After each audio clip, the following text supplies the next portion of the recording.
안녕하세요. 건강한 오늘, 즐거운 내일입니다. 요즘 유난히 피곤함이 쉽게 가시지 않고 감기도 자주 걸리신다고요? 혹시 몸이 좀 차가운 것 같아라고 느껴보신 적 있으신가요? 오늘은 바로 그 느낌, 체온과 면역력의 관계에 대해 이야기해 보려 합니다. 많은 분들이 면역력을 높이려면 영양제를 챙겨 먹거나 운동을 해야 한다고 생각하시죠? 물론 맞는 말입니다. 그런데요, 정말 중요한데도 대부분 간과하고 있는 게 있어요. 바로 체온입니다. 몸의 기본 온도 말이에요. 아니, 체온이요? 그게 뭐가 그렇게 중요해요? 하실 수도 있어요. 하지만 체온이 1도만 떨어져도 면역력은 30% 이상 낮아진다는 연구 결과가 있을 정도로 우리 몸은 체온 변화에 매우 민감하게 반응한답니다. 실제로 일본에서는 체온 1도 건강법이라는 책이 베스트셀러가 될 정도로 체온과 건강의 관계는 이미 많은 전문가들이 강조하고 있는 주제예요. 특히 50대 이후가 되면 신진대사가 떨어지고 운동량도 줄어들기 때문에 체온이 서서히 내려가는 경우가 많습니다. 이게 쌓이다 보면 아무 이유 없이 기운이 없고 작은 일에도 감기에 걸리고 관절이 욱신거리거나 기분까지 가라앉는 걸 느끼게 되는 거죠. 여기서 한 가지 질문을 드릴게요. 여러분의 체온은 몇 도쯤 되시나요? 혹시 매일 아침 체온을 재보신 적 있으신가요? 평균 체온은 보통 36.5도 전후라고 알려져 있죠. 그런데 실제로 재보면 35도대가 나오는 분들도 꽤 많습니다. 몸이 항상 차게 느껴지고 손발이 시린 분들은 특히 더 그렇죠.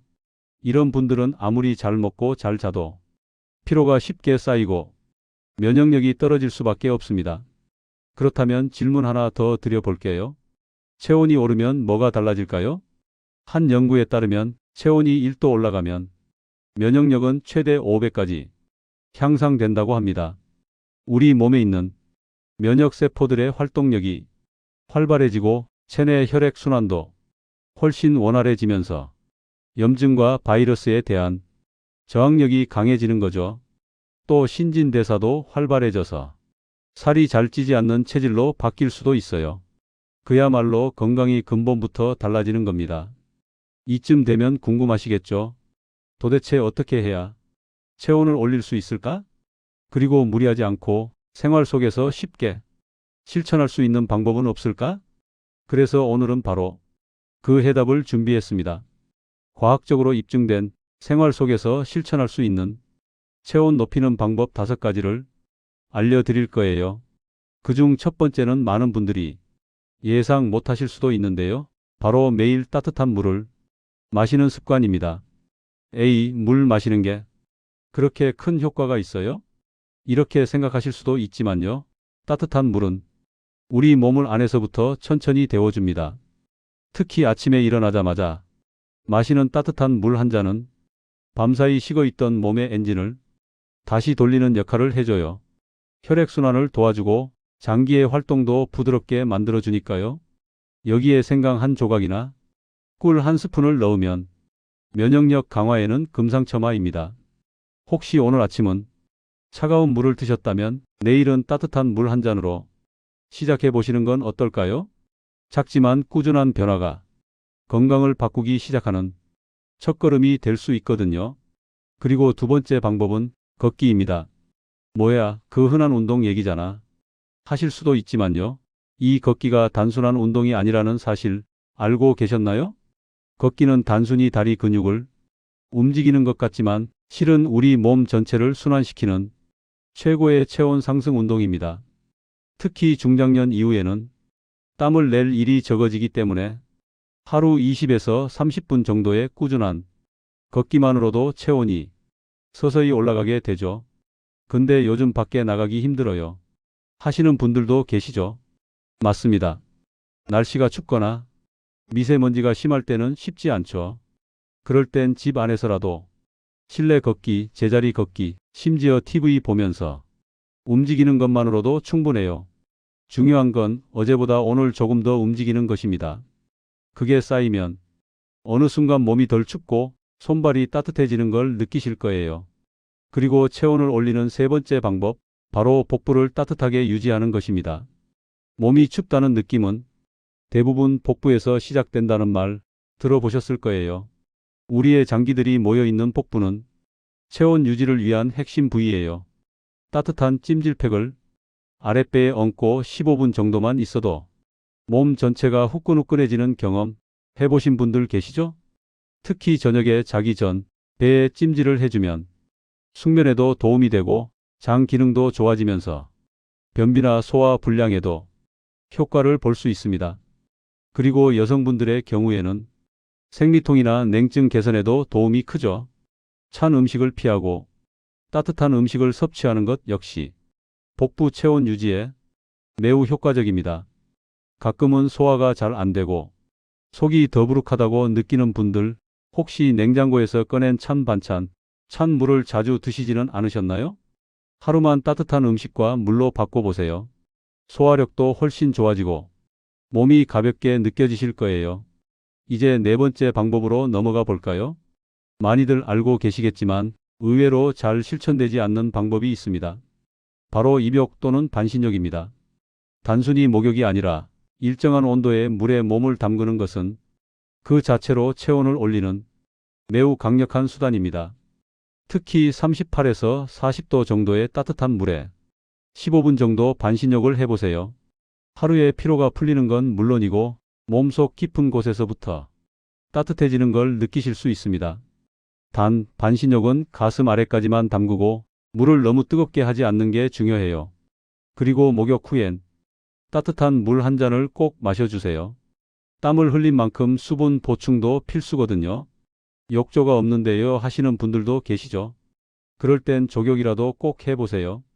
발은 제2의 심장이라는 말이 있을 만큼 온몸의 혈액순환과 체온에 큰 영향을 미치는 부위입니다. 발을 따뜻하게 하는 것만으로도 전신이 편안해지고 마음까지 차분해지는 걸 느끼실 수 있어요. 겨울철에는 전기 발찜질기나 따뜻한 물수건도 아주 좋은 대안이랍니다. 자, 이제 마지막 다섯 번째 방법입니다. 아마 이건 대부분 예상하지 못하셨을 거예요. 바로 웃음입니다.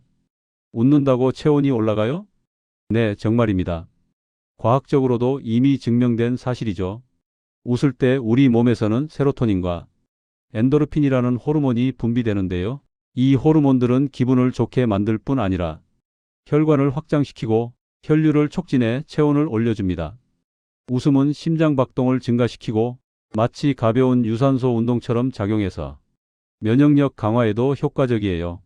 실제로 암 환자 치료 프로그램에서도 웃음 치료가 병행되기도 하잖아요. 여러분, 최근에 언제 마음껏 웃어보셨나요? TV 예능 프로그램, 코미디 영화, 손주 영상, 심지어 옛날 사진첩을 보는 것만으로도 충분하답니다. 하루에 단 5분이라도 크게 웃어보세요. 온몸이 따뜻해지고 기분도 맑아지는 걸 느끼실 수 있을 거예요. 지금까지 소개해드린 5가지 방법, 어느 것 하나 어렵거나 특별한 준비가 필요한 건 아니었습니다. 따뜻한 물 한 잔, 집에서 걷기, 복부 찜질, 족욕, 그리고 웃음. 하지만 이 간단한 것들을 지속적으로 실천하기가 쉽지는 않죠. 그래서 오늘은 하나만 부탁드리고 싶습니다.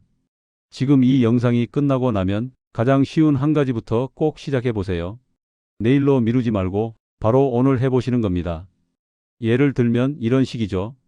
아침에 일어나자마자 따뜻한 물 한 잔 마시기, TV 보면서 제자리 걸음 10분 하기, 잠자기 전 발에 따뜻한 수건 덮어주기, 그리고 오늘 하루 일부러라도 소리 내어 한번 웃어보기. 어떻게 보면 사소한 행동일 수 있지만 이게 하루하루 쌓이면 몸이 달라집니다. 처음엔 기분 탓인가 싶던 따뜻함이 나중에는 몸이 진짜 좋아졌네로 바뀌는 걸 느끼실 거예요. 반대로 이대로 계속 체온이 낮은 상태를 방치하게 되면 어떤 일이 생길까요? 우선 감기와 바이러스에 쉽게 노출됩니다. 겨울마다 병원 다니시느라 시간, 비용 낭비되죠. 면역력이 약해지면 단순한 염증도 오래가고 피로가 쉽게 쌓이니까 활동도 줄어들고 자연스레 우울감까지 찾아오기도 해요. 무기력하고 잠도 얕고 먹는 것마저 소화가 안 되는 그런 날들이 반복되면 노화라는 단어가 더 무겁게 다가오게 됩니다. 하지만 체온을 올리는 건 그 노화를 조금이라도 늦추는 방법이자 다시 활력을 되찾는 시작이 될 수 있어요. 체온 1도 그리 어려운 숫자가 아닙니다. 하지만 그 변화가 만들어내는 결과는 생각보다 훨씬 큽니다. 건강이라는 건 하루아침에 바뀌지 않죠. 그러니 오늘부터 아주 작게 시작해 보는 겁니다. 너무 열심히 하려고 애쓰지 않으셔도 돼요. 꾸준히 부드럽게 매일 조금씩 그것만으로도 충분하니까요. 오늘 영상이 여러분께 작은 계기가 되었기를 바랍니다. 혹시라도 실천하시면서 느낀 변화가 있다면 댓글로 나눠주시면 정말 큰 힘이 됩니다. 그리고 이런 건강 습관, 생활 변화에 관심 있으신 분이라면 꼭 구독과 좋아요 눌러주시고요. 앞으로도 중장년과 노년층을 위한 현실적이고 따뜻한 건강 이야기 계속 전해드릴게요. 당신의 건강한 오늘이 내일을 더 즐겁게 만들어줄 거라 믿습니다. 고맙습니다.